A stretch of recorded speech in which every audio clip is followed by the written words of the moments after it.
Talking about all of the things that make epic fantasy epic, the world building, the rise and fall of kingdoms, the many layers of characters, and we have some of the most amazing epic fantasy writers that you will ever see up on the panel.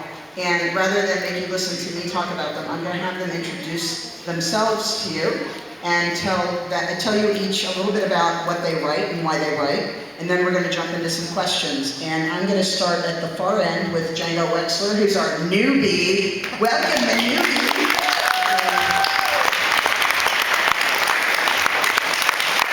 I'm the designated noob of the panel. I'm Django Wexler. My book, 1,000 Names, is approximately 2.5 weeks old, so this is a kind of a new experience for me. It's an epic fantasy set in a, they've been calling it flintlock fantasy. It's set in a universe that's about, at the technology level of about 1800, so cannons and cavalry charges and musketry and bayonets and that kind of stuff, but also magic and other fun things. Should I talk about myself, or is that boring? Move on to Raymond. Go ahead. I'm Raymond D. Price, boy writer.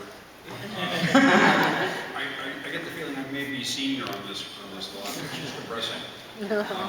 I've been doing this for 33 years, and I think 2 or 3 more books I'll get it right. I write fairly mainstream, in the sense that it's the expected tropes of elves and dwarves and magicians. I like to think that the content differentiates it from what a lot of other people do. And the reason I do it is because I got kids in college. and I have fun. It's the best job I've ever had.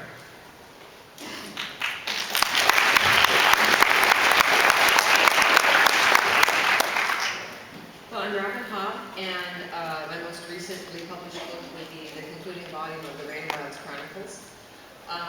Epic fantasy for me is the place where I can tell a really big story, where I can bring the reader into my world, and you come essentially without the luggage of the everyday world. You're not making assumptions about who's the good guy and who's the bad guy. So I can have a lot of fun, and I hope my readers do too.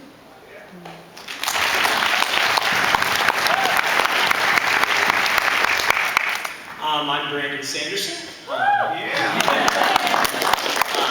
Best known for finishing Robert Jordan's Wheel of Time. I write various epic fantasies. Probably, why do I write them? Because I grew up reading Raymond D. Feist. Sorry to make you feel old. My next 2 releases are Steelheart, which you can see here, and coming in September, and Words of Radiance, the sequel to The Way of Kings, coming in. I've been told I have to give a plug. Mysterious Galaxy told me I have to plug. I do have a con exclusive at Mysterious Galaxy. 2 of my novelettes. The only place you can get them, published here at Mysterious Galaxy, booth 1119.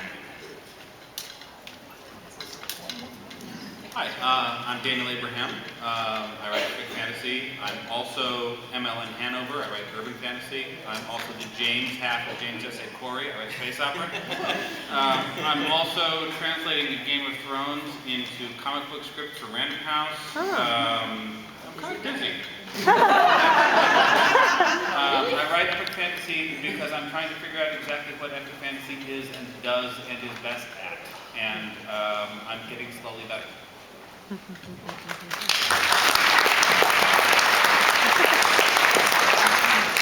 My name is Christopher Paolini. I grew up reading Raymond Feist's epic fantasy, along with David Eddings and Tolkien and Tad Williams and all the usual suspects. I used to like that kid. I have, much to my great pleasure, done what seemingly few authors have done. I have finished my epic fantasy.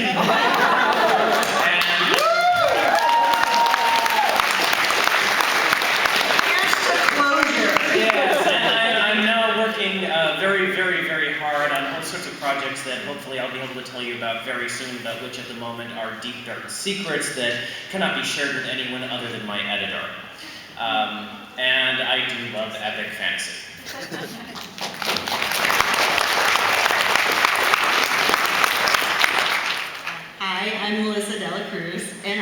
actually grew up reading your books. But I'm older, so.